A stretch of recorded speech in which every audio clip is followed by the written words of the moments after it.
Once upon a drizzling Madagascar night, a small insect awoke, focusing his sight. While nestled safe in his place of bamboo peace, a sound disturbed him and would not cease. All of a sudden there came a knock at the door. Who could it be at this hour of snores?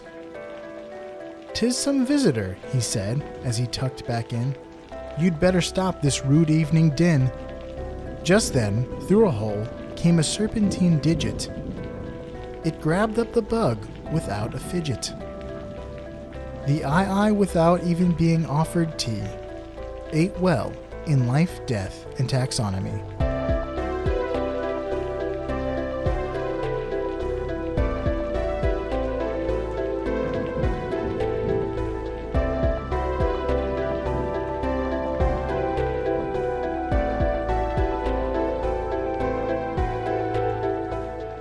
Welcome back to Life, Death, and Taxonomy. It's your 30 minutes of interesting animal information. I'm Joe. And I'm Carlos. Thank you to Cassie for the creation of our theme song. To hear more of Cassie's music, please search Cassie Michelle on YouTube or Spotify. And thank you to Johanna for the creation of this week's artwork. To check that out, you can follow us. No, not follow us. I've got just the yips. That is a well-worn path in my mind. To check out Johanna's artwork, you can join us at our home on the web at ldtaxonomy.com. Visit us. That's what I say. And a very special thank you to our patrons, to Tristan Taylor, Jesse Raspolich, Carol Raspolich, and Richard Kaspar. Thank you so much for your support. It's greatly appreciated. Thanks for helping us keep the lights on. And today we're talking about a primate with its finger on the pulse of the forest, but more on that later. Yeah, a primate. A prime ape. A continuously angry Pokemon.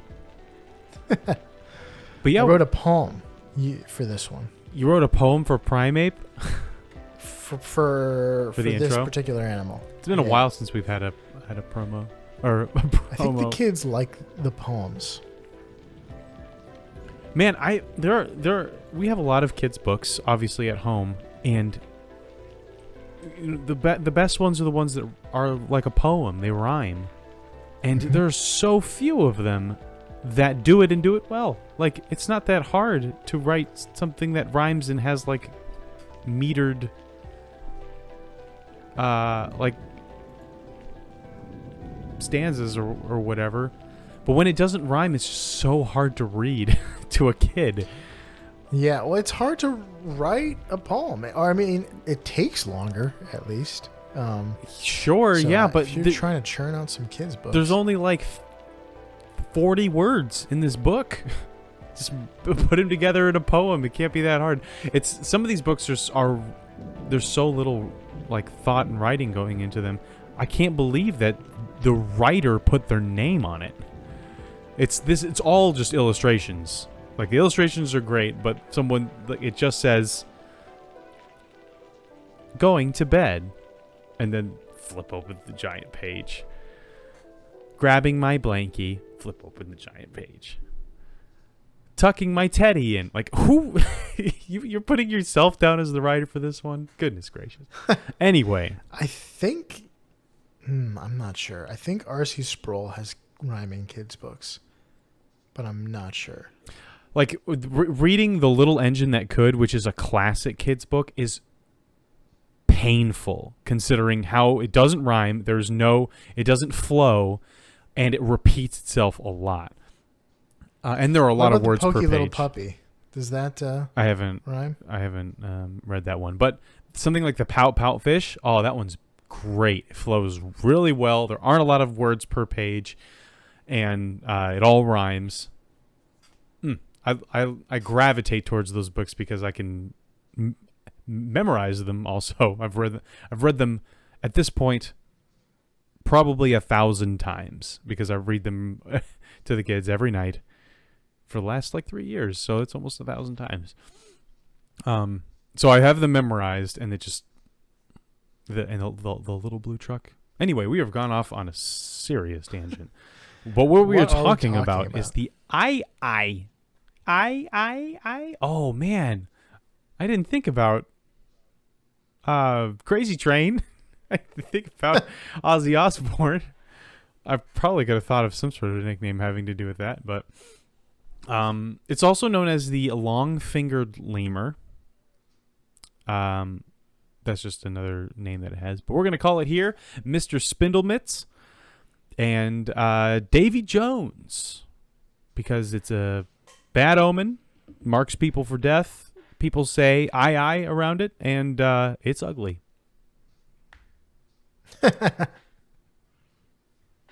So lots of connections between this thing and Davy Jones. Not to mention the giant octopus that's on this thing's head. Yeah, right. Just kidding. Cthulhu. Would you like a science? Sure.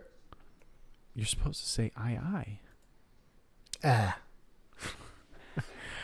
It's in the kingdom you know, love, and are in. The kingdom is Animalia. Phylum is Chordata. The class is Mammalia. It's a mammal. The order is Primates.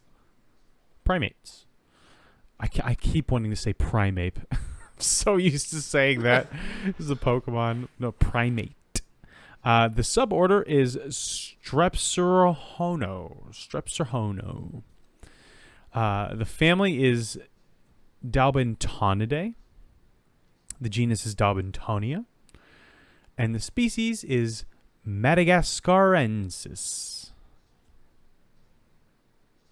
Bet you can't guess where that comes from. China. You got it. So is there some sort of game to be played? Sure. But so the binomial nomenclature is Dalbentonia madagascarensis. And it's time that brings us to, since we're in the business of we do have the ifs. Since we're in the business of naming things, it's time for my favorite part of the show, critter groups, which is the part of the show where I ask you, Joe, a question, and that question is the same every time. What is the name of a group of this animal, or what is the term of venery, or what is the collective noun? It's been a little while since we've done this because we've done a lot of like animals in groups. We've done a lot of like sharks and frogs and stuff like that. So I haven't been able to do critter groups, but we're back. If you saw a group of eyes, which as we'll mention is probably pretty rare, would you call it A, a troop of eyes, B, an arbor of eyes, C, a huddle of eyes, or D, a hollow of eyes? A hollow of eyes is like fun. It sounds fun. I. I'm gonna go with a hollow. Mahalo. Mahala. What's that from? It's a Hawaiian word. Mahalo. Oh, yeah. Is that welcome? I think it's from... Mahalo? I think I remember from gratitude. It's thank you. Is that your final answer? That is my final answer. That is incorrect. The answer was troop.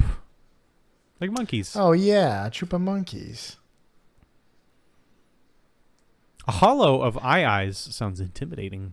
Sounds like I'm about to be a little eaten. Leaping lemur who wanted to dance and play. Stare at you in the dark. Wanted to curse your soul. Which is not that far off of the folklore behind it. Yeah, and we will get into that. But let's first talk about what this guy looks like. If you probably have seen a picture of an eye before. It's pretty meme worthy. If that's the proper way to use that. It looks like a crack-addled mouse bat. It's a lemur. So it has that general like pseudo monkey looking lemur shape. It has a long tail and very lanky legs. But one of its most distinguishing features is its long and bony fingers and toes. They make it look like the evil mom's hands from Coraline. Have you seen Coraline? No. All right. Well, the evil mom has big bony hands. Not really a spoiler alert. Its mousy face is rimmed with two large round ears that make it look like a certain mouse that's managed to systematically murder every franchise I've ever come to love. Its eyes are large, yellow, and wide open like a demon that's been startled.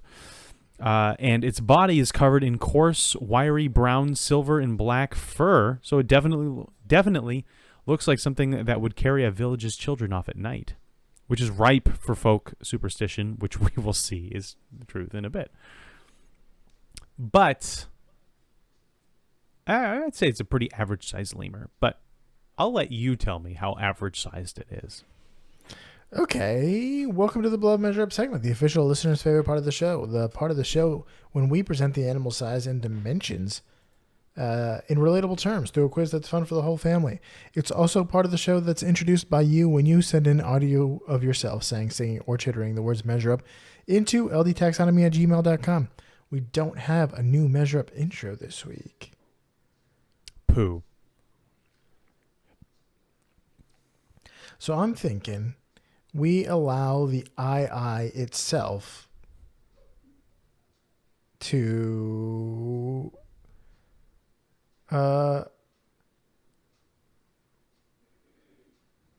introduce the measure up segment. If I can find its cry. But it's hard because there's a lot of songs and things that say I. And I will always poke you. Okay. Without further ado, the listener's favorite part of the show.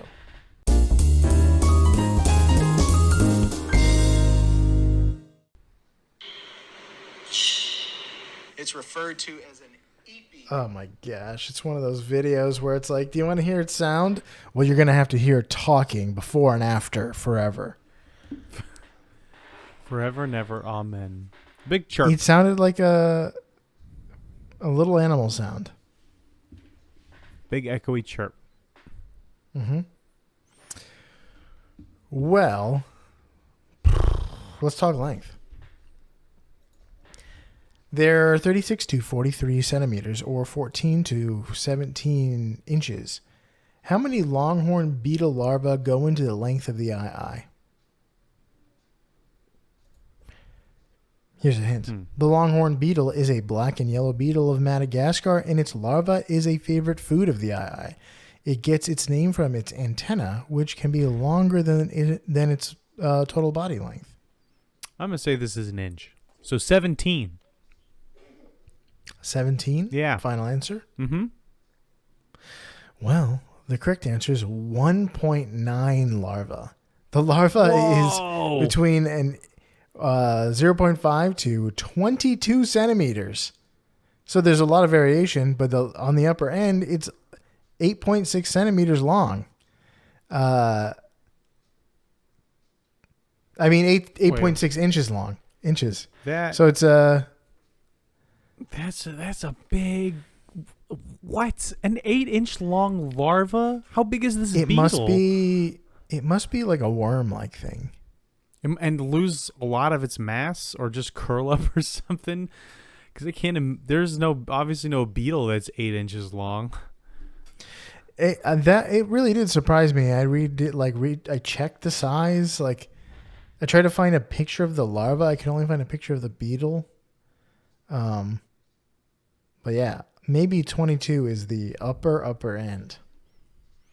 Wow. You would have been closer. That's a big baby.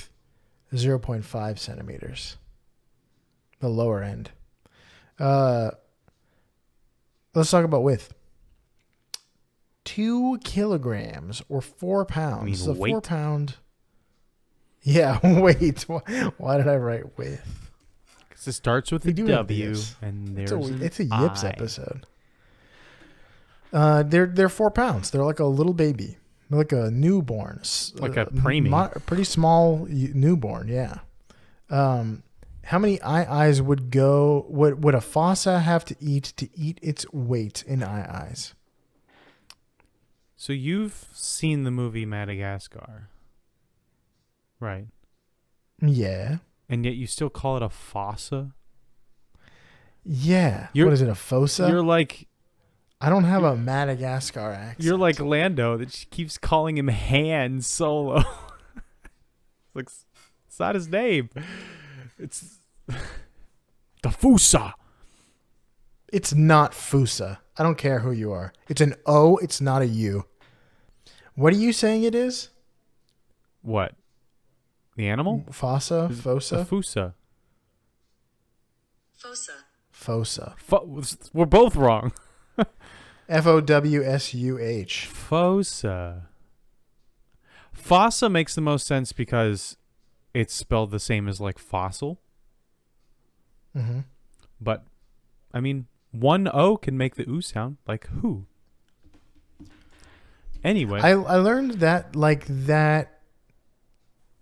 the like book and like those kinds of words used to be pronounced differently, but they've changed over time. Is that why all my So it was hymns like don't make bulk. sense?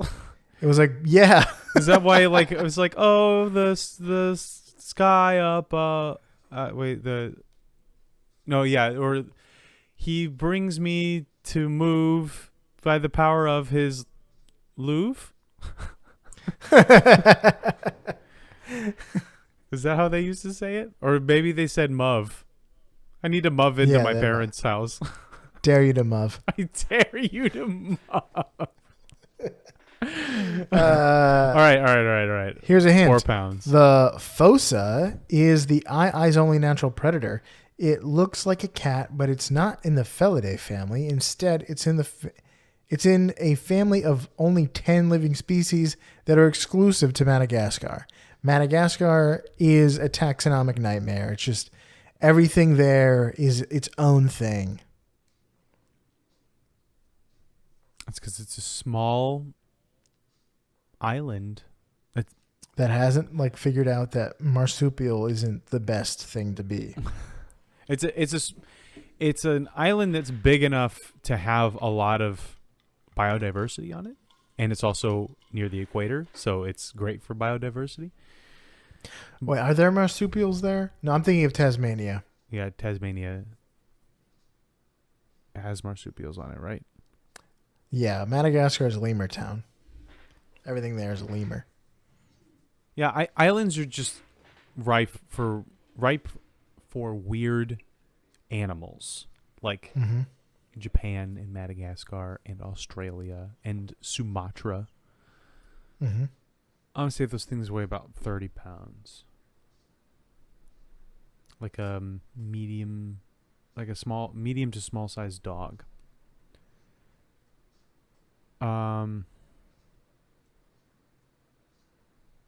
What's 30 divided by 4? I should be able to do that in my head. 7.5.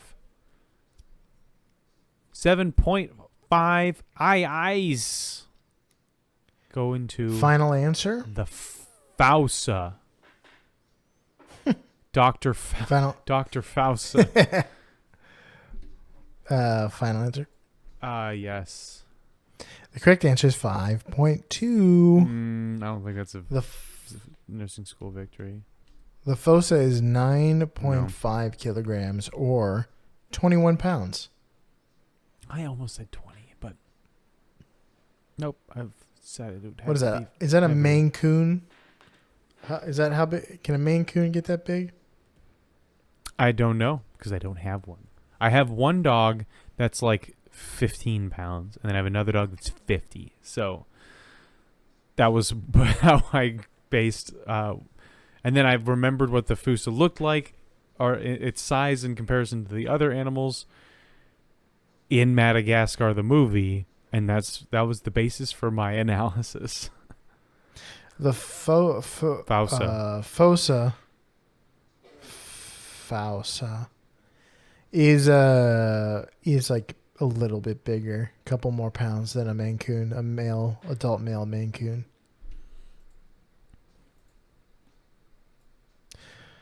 But that's all I got for that. Do you have any fast facts before we get into the long fact? Yeah, long and spindly one. This one's not a thick fact. So as you can probably gather from everything that we've said so far, the lives in Madagascar, long island off of the eastern coast of Africa, southeastern coast. And it lives in rainforests, and it spends almost all of its life at the tops of the canopies of the trees. It loves seeds and nuts and fruit and nectar and fungi and even honey, but its main course is insects. Honey. Yeah. It likes things that are slimy but satisfying. It is insectivorous. They live there. They nest up in the trees, and they mate and eat and everything. They do come down to the ground occasionally, but they spend most of their lives in trees, like a lot of lemurs. Eating nuts off trees. Yep. And they sleep during the day and spend 80% of the night foraging for food. They are solitary, and they only really get together to mate. And then while they're on their own, their territories can be as much as 20 acres. It's a big territory, which they delineate by rubbing scent from their cheeks and necks on the trees around the area, which must take forever. And it would be pretty much impossible to effectively defend as a little lemur, but at least you're not a sloth, because then it would take even longer and be even harder to defend. The Malagasy people that are native to Madagascar, they actually see these guys as bad omens and harbingers of evil and death. And so the eye is killed on sight if they run across one. And then they will hang its body in order to ward off the evil spirits. They also believe that whoever an eye points to with its spindly fingers is marked for death.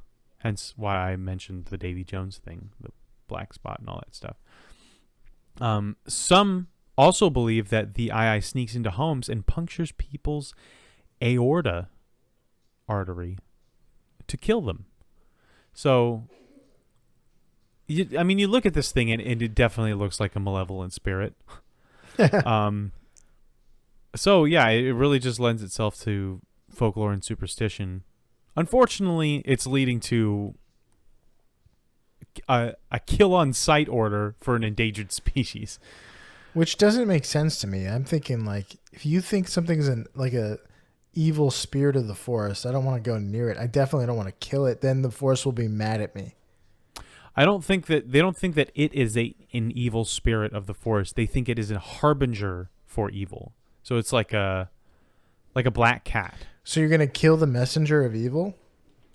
Yeah, if it can't see you and it's not alive around you, it can't bring the evil to you, right? I don't know. What are we applying logic to this? It's folk superstition. I have no idea what goes through their heads. It's the same concept that's like, hey, if you say something that you want, you need to knock on wood so that you quiet the wood demons that would otherwise go off and interfere with your plans. Yeah. Sure. Or it's like how if you eat anything in China, it's an aphrodisiac. Just pick up any critter off the ground. It's an aphrodisiac, and you also gain its power. Mm-hmm. So it's like, hey, that was a delicious cockroach I ate. Would you like to consummate this relationship? And also, I am invincible. I can live without my her into head. something more comfortable. Yes. And also, your pheromones are just going crazy right now. And that's all I got. Okie dokie. Well, let's talk about the major fact, which I'm calling finger on the pulse. Eyes have an enormous middle finger. That's different from all the other fingers. The third finger on both of their hands is long and thinner than other digits. Not only is it shaped differently, it is also more flexible. It has a ball and socket metacarpophalangeal joint, which is the joint at the top of your palms that makes the meat of your knuckle sandwiches. And I was thinking, like, aren't these ball and joints? But stick and poke, what is it? Ball and socket joints, but like on human hands. But I guess they're not. Like your They hip. just have some like side to side flexibility. Like your hip is the ball and joint. Yeah, but like if you can manipulate your middle finger to like go side to side and up and down, but it's apparently a hinge joint. The amount of degrees that your hip can go versus your finger is pretty significant, I think. True, but your thumb is a ball and socket, right? You are asking the wrong guy. But yeah, your hip Dem and your bones. shoulder are ball and socket joints. Although and they can move. I was just at the doctor and I circularly. did see a diagram of his skeleton, and I was looking at it for a little while I waited for the doctor to come in. So I should be an You're expert at almost this. an expert. Yeah. But I'm sorry to say that, like most things that don't have to do with Star Wars, that information just completely eked out of my brain. But yeah, so hinge joints can only bend and straighten, while shoulder and hip joints, which are ball and sockets, can move circularly. So it's this really flexible digit with almost no muscle on it. So it's super thin. And it's used in several ways. Most notably, it's used in hunting and foraging. Eyes are the only primate known to use echolocation, and they use a particular kind of echolocation called percussive foraging. So they use their fingers to tap on a tree branch and bamboo, and they're listening for an echo that indicates that there's a hollow area where bugs might be huddling together for warmth. Oh, so like looking for studs. Yeah, with this like long, thin tapping instrument, drumstick. And when they use their forward-facing incisors to cut a hole in the bark through which they insert their slender digit. And when they reach a grub, they will use a hook claw to pull it out and dine like Simba.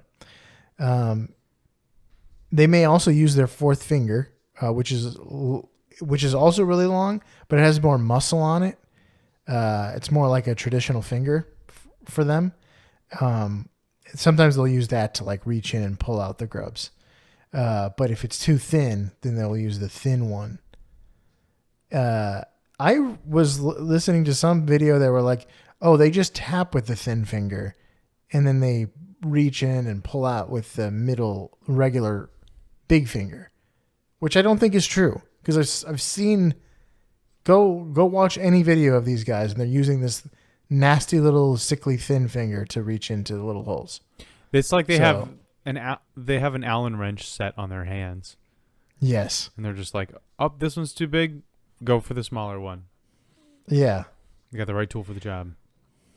So that is unfortunately not the only kind of opening that they like to pull tasty snacks out of. Oh, I don't like where this is going. Eyes are pickers, but they are not flickers. They will use their long and skinny fingers to reach into their nostril and pull out fresh nostril fruit to eat. Okay, that wasn't as bad as I thought it was going to be. It could have been worse. There's a lot of orifices you could pull things out of, and so that's probably the best one. Mm-hmm. If you like grubs, the best one is probably an orifice in a stick where there are grubs in.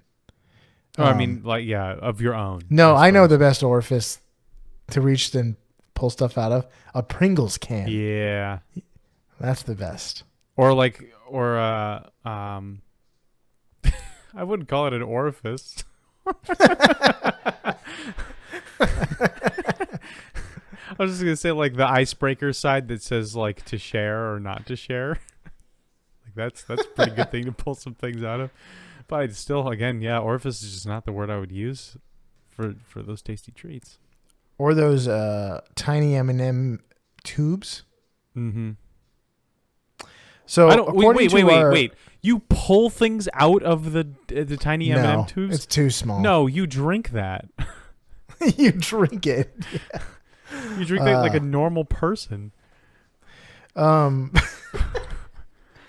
According to our friends at the BBC Discover Wildlife magazine, I call them our friends because they once wrote an article about good nature podcasts and we were on it. And that makes us personal friends with the BBC. We're personal friends with Mr. BBC with himself. Mr. BBC, Mr.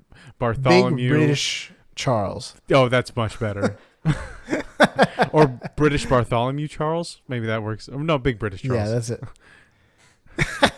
Bartholomew quotes British Charles. Yeah. But people that's his nickname. Most people just call him Choo Choo Charles. According to our friends at the BBC, their fingers can reach all the way through to their throats through their nostril. Oh. Even if you can, you shouldn't. That sounds really painful. What? But like once you get there, you're like reaching. So there's no boogers back there. So why would you even pull? Why don't you just push? Why would you pull and then eat? You just push the whole thing back into your throat. That's true. Maybe that's what they do. I'm like getting mucus in my throat just thinking about this. There's a whole. I almost did a deep dive into like why people do that. Why does any animal do that? What's the drive to do that? Because sometimes kids, like before anyone can teach them, will just do that. But I guess kids will eat anything. Well, I mean, they won't eat anything though. It does so seem weird universal. what they decide to eat. But I feel like there's like a split in society. You're either a picker and a flicker, or you're a picker and devourer. As a child, Like I'm so confused when Mason will just without thinking pick up a bug and put it into his mouth that he found. Johanna showed me Or there's like we have a water table outside, just like a fun little plastic water table. Sometimes the like water collects in there, and it's been several days. There's algae, there's tons of bugs in there. He just dunks his face in there to drink. Oh, my sister used to drink puddle water. But we can't get him to eat the crust of a pizza or a French fry. Like, lots of kids don't like crust. But like, how can you not even want to try the crust of a pizza? He doesn't like the red sauce. So what he likes is moisture. He doesn't like the dry. But like, a bug is also pretty dry, even though I guess it's juicy in the middle. I've never had a June bug before, at least not that I can remember, but he sure has. Johanna showed me a video today of a young child and his dad, and they're like, the kid is like holding a little fish, and he's like, yo, you got a fish, and he's like, you want to show me the fish? And the kid just crunches onto the fish's head, like you hear him crunch this head. It's like, and the dad is like, oh no, and the kid's like gets startled. He's like, no, it's okay. That had to hurt because fish are full of tiny little needle bones. Yeah. Yeah, it's just it's amazing to me the stuff that he will eat. I mean, he'll eat mulch, he'll eat chalk. He eats lots of chalk. Goodness, can't stop the boy. Maybe he needs more calcium. So yeah, and then we try to get him to eat. It's like, hey, drink his milk. Like today, it was like plain noodles with garlic salt and cheese, and we fought him for it. It's like, That's the kid's dream. That dish. yeah, it's as plain as it gets.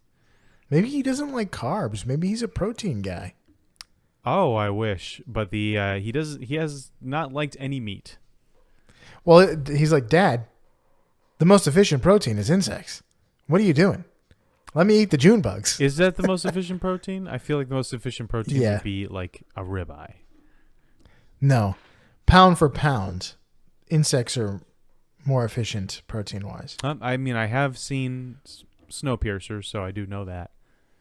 But if you eat 6 ounces of insects, you're gonna want to never do that again.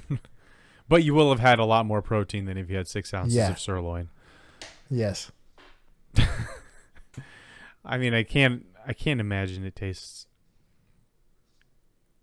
good at all. But maybe he. You can eat a mosquito burger. No. There's a there. I forget where it is, but there's like so many mosquitoes that they like collect them, and smush them into patties. I'm gonna have to look this up, and I don't want to. Mosquito burger. It's in Africa. Mm-hmm. That's where they have a lot of mosquitoes. They have a lot of mosquitoes almost everywhere. That doesn't look as disgusting as I thought it would. I'm sure it tastes bad. 500,000 mosquitoes. Oh, they just collect them in they just go out. Oh my gosh. They're just walking out into like the bush and waving bowls in such a way to like collect them into the bowls. I wonder if there's something sticky in the bowls too that make them stick. There's a mosquito whopper. I don't know what that means. I don't think it's made out of mosquitoes. Why are we talking about this, man? Look at those things. It looks like a it's an Oreo cookie. It's just crumbled Oreo cookie. That's all it is. It's just a Hydrox, right? I'll that's a hard pass for me. I don't know, man. I can't imagine that. I'd like to. If somebody told me like you don't understand if you dress it up and if you put the right marinade on it, it tastes great. If somebody told me that, I'd be like, okay, I'll try it. But I imagine it tastes terrible. I don't think there's a way for me to possibly get past just overcome the mental hurdle it would take. But Have you eaten crickets? No. I have. You eat a cricket. The problem with a cricket is the wings and the exoskeleton parts that don't crunch. So it's like a popcorn kernel, but it's an insect's wing. And that's not fun. Yeah, it could taste But great. the flavor is not that bad. And you usually have to put salt or something on them, but I can't tell you how much I would rather put salt on something else. Like a peanut? Yeah, like a peanut or a chip or a French fry, and still get a good crunch going, and then not have to even have the idea of a cricket being in my mouth cross my mind. That sounds preferable to me. It's I'm sure I could take a mosquito burger and dunk it in enough Chick-fil-A sauce to make it palatable, but man, would it be better to dunk some Chick-fil-A in some Chick-fil-A sauce. I just like the idea of destroying 500,000 mosquitoes. And in a patty. then the hunter becomes the hunted. Yeah.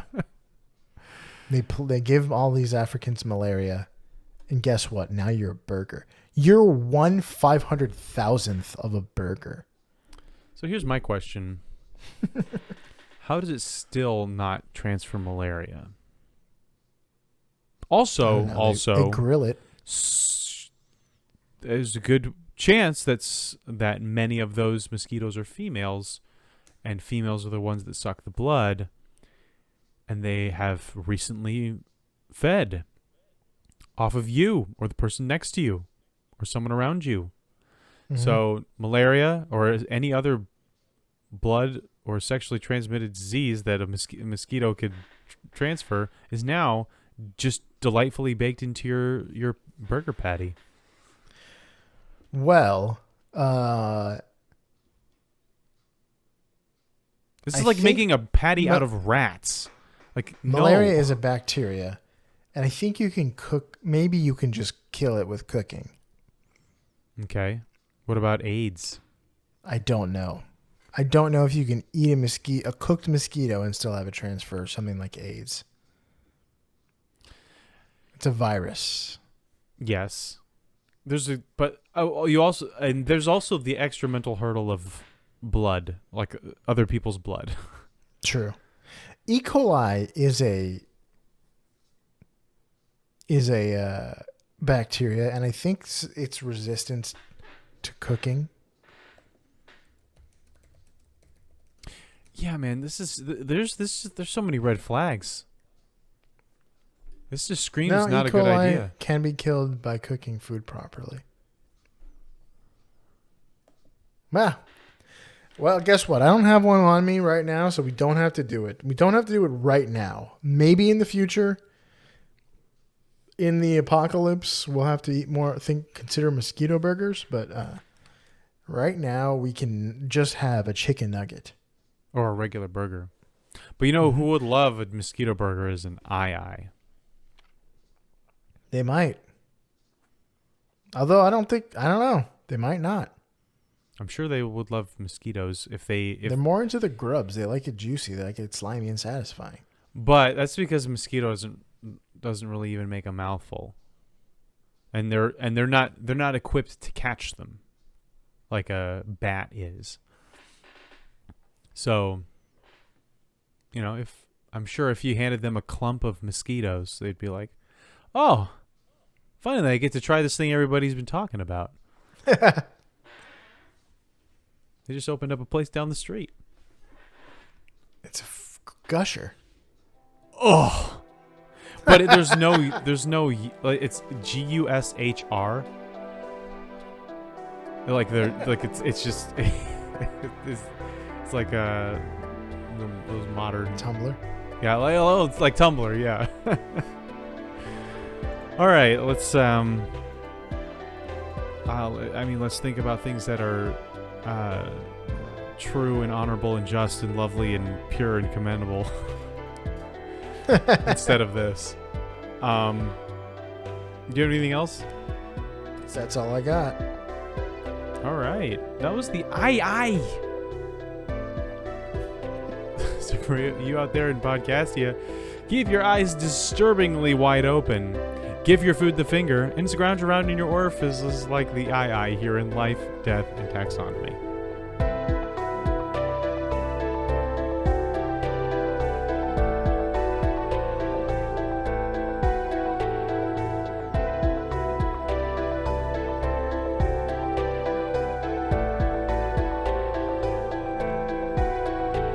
Hey Taxonomy Titans, I just want to remind you that we now have a Patreon. Patrons can see full video episodes and get shoutouts on the show.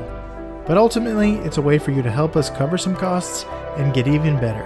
Still, reviews are the best way to help us grow. So if you haven't left one yet, we'd really love to hear from you. As always, thanks for listening and engaging.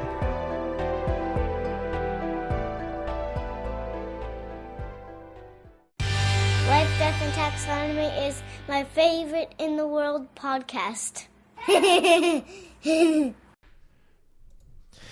With eyes wide open. With eyes wide open.